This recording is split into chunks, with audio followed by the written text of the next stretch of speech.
Hello everybody, this is Panda, and I want to emphasize again about the Zhiyun quick release plate right there. So guys, take this with a grain of salt. This is why I don't like using these quick releases. You see that play? No matter what I did, how much I tighten it, it just still has play. Why? It's because of that spring mechanism. It's not rock solid, it moves. And you can, as you can see it, lots of play.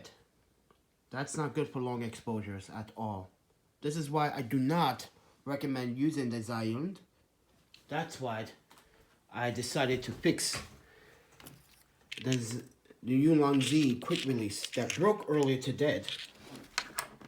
If you guys didn't know about that, this broke today. And as you can see, I have fixed it. I put my own washer, rubber washer for more grip, and a new screw which is more robust and heavy duty.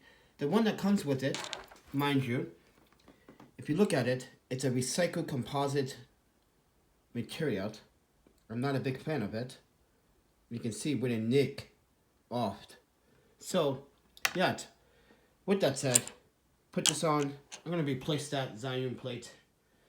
Get back to work. With that said, everyone, thank you for watching.